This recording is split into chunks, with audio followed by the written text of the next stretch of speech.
Electro homeopathy और homeopathy में difference ये है कि electro homeopathy totally prepared, the medicine is prepared of the vegetarian kingdom.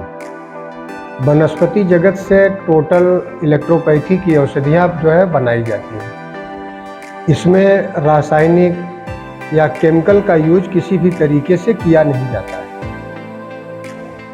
इसको एक तरह से मान लिया जाए कि ये आयुर्वेद की तरह ही नहीं, इसमें कोहोबेशन जो मेथड है इलेक्ट्रोपैथी का, वह कोहोबेशन मेथड है और बनाने का तरीका भी अलग है। और प्लांट जो है ये मिक्स, जैसे होम्योपैथी एक प्लांट से एक मेडिसिन तैयार की जाती है, इलेक्ट्रो होम्योपैथी में कई प्लांटों को मिला करके एक औषधि का निर्माण होता है। दूसरी चीज़ ये है कि होम्योपैथी ये सिम्टम पर आधारित है। जो रोग होता है उसका सिम्टम क्या है, वो सिम्टम को ख़त्म करते हैं। बट इलेक्ट्रो होम्योपैथी ये सिस्टम को सही करती है। जैसे हम अपनी मिक्स औषधियों को मिला करके जब प्रिपेयर्ड करते हैं तो करने के बाद हम सिम्टम पर नहीं जाते हैं, हम सिस्टम पर जाते हैं। हाँ, औषधियाँ जो है हमारे यहाँ जो प्रिपेयर्ड होती हैं तो हम सिम्टम को ख़त्म, सिस्टम को सही करते हैं और सिम्टम ऑटोमेटिक चला जाता है। जैसे बुखार है, fever, body temperature, the body temperature is not disease, यह कोई रोग नहीं है। This is a symptom of disease, यह रोग का लक्षण है। जब हम रोग को ख़त्म करते हैं तो ऑटोमेटिक जो सिम्टम होता है वो ख़त्म हो जाता है। और दूसरी चीज़ ये है कि इलेक्ट्रो होम्योपैथी ये हानिरहित चिकित्सा पद्धति है।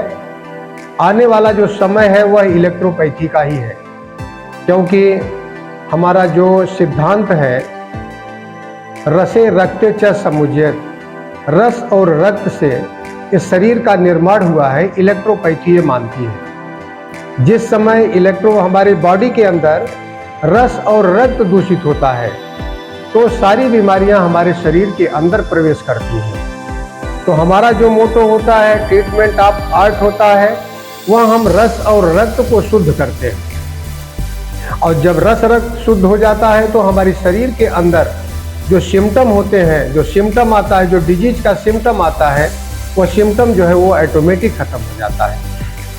भारत सरकार की चिकित्सा पद्धति में इलेक्ट्रो होम्योपैथी को मान्यता कब दी गई? जी, 5 मई 2010 को स्वास्थ्य परिवार कल्याण मंत्रालय भारत सरकार ने इलेक्ट्रो होम्योपैथी को प्राइवेट प्रैक्टिस करने के लिए मान्यता प्रदान किया। इसके पाठ्यक्रम क्या क्या है डॉक्टर साहब, कैसे बच्चों को इसका लाभ है? हाँ जी, इसके पाठ्यक्रम पूरा जो मेडिकल में एनाटॉमी है, फिजियोलॉजी है, फिलॉसफी है, फार्मेसी है, मेडिकल जूरिस्प्रूडेंस है, ये जितने भी सब्जेक्ट ऑलरेडी MBBS में चलते हैं, BHMS में चलते हैं, BUMS में चलते हैं, सारे सब्जेक्ट जो है वो इलेक्ट्रोपैथी में चलते हैं।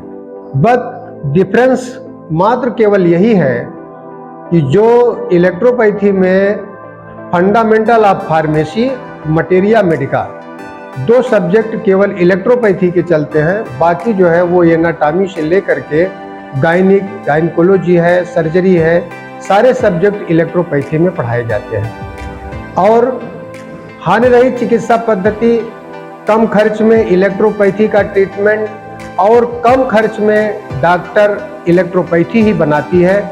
इलेक्ट्रोपैथी करने वाला जो चिकित्सक है वो पूरे भारत में अपनी चिकित्सा प्राइवेट रूप से प्रदान कर सकता है, जिसको न तो मुख्य चिकित्सा अधिकारी जो जिले में CMO होता है या जो हमारे डिस्ट्रिक्ट में DHO होता है, कोई भी इस चिकित्सा पद्धति को किसी भी तरीके से प्रैक्टिस करने से रोका नहीं जा सकता है।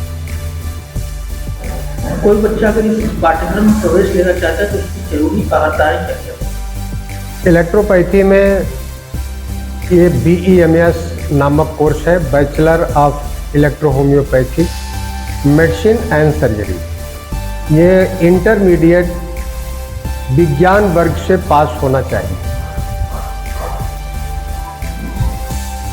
इलेक्ट्रो होम्योपैथिक में है, जिसमें कि कोई भी साइड इफ़ेक्ट नहीं है और न तो किसी प्रकार की प्रॉब्लम इस मेडिसिन से होती है। देव पैरा मेडिकल हमारा ये Dev allied health institute Shahipur Muradganj Jaunpur में मैं चलाता हूँ।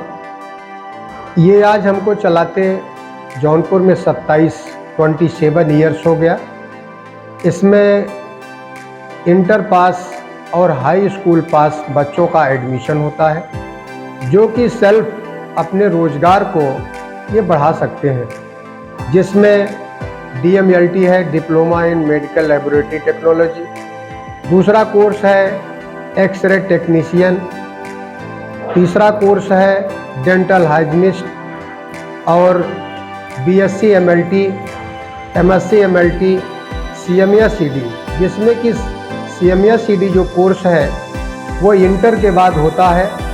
और ये कोर्स करने के बाद जो छात्र होते हैं वो ग्रामीण इलाकों में जा कर के एलोपैथ चिकित्सा प्रदान करते हैं।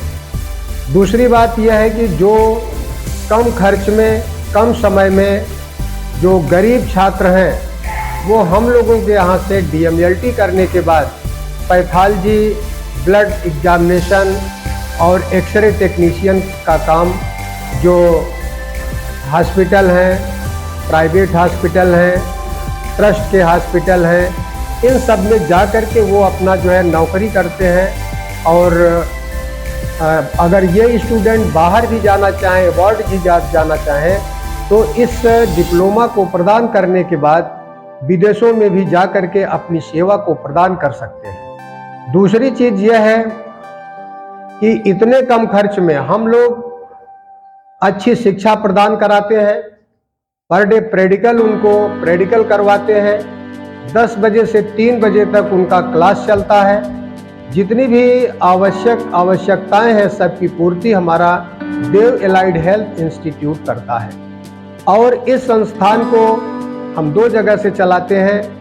एक सनराइज यूनिवर्सिटी अलवर है और दूसरा जो है भारत सेवक समाज, ये चेन्नई का बोर्ड है, जो कि 1952 से संचालित हो रहा है। इसके फाउंडर पंडित जवाहरलाल नेहरू, चेयरमैन महात्मा गांधी और गुलजारी लाल नंदा ने जब देश आज़ाद हुआ था उस समय जो है ये लोग मिल करके पार्लियामेंट से पास करके भारत सेवक समाज का इन्होंने गठन किया था। और वो भारत सेवक समाज हर प्रकार से स्किल डेवलपमेंट्स और टेक्निकल एकेडमिक ये सारी शिक्षाओं को वो प्रदान करता है। और हम लोगों को हम लोग जैसे जो इंस्टीट्यूट चलाते हैं उनको एफिलिएशन प्रदान करता है। परीक्षा कराना उसका काम है, मार्कशीट देना उसका काम है। हम लोगों का काम यह है कि बच्चों का एडमिशन करके उनको शिक्षा प्रदान करना और प्रैक्टिकल कराना, उनको क्षेत्र में अच्छे तरीके से फाइट करने के लिए हम लोग शिक्षा प्रदान करते हैं। वो जो बीमारियां हैं डायग्नोस्टिक सेंटर के माध्यम से अभिभावक को ये बताया जाता है कि आपका बच्चा जब डिप्लोमा प्रदान करेगा तो रोजगार मिलेगा, बेरोजगारी उसकी खत्म और उनको योग्य बनाया जाएगा। कुछ ऐसे भी गरीब बच्चे हैं जिसके पास आगे पढ़ने की क्षमताएं नहीं होती है, तो इंटर के बाद उनकी क्षमता के अनुसार, उनके इकोनॉमिकल कंडीशन के अनुसार हम लोग उनको मोटिवेट करके उनको शिक्षा प्रदान करते हैं।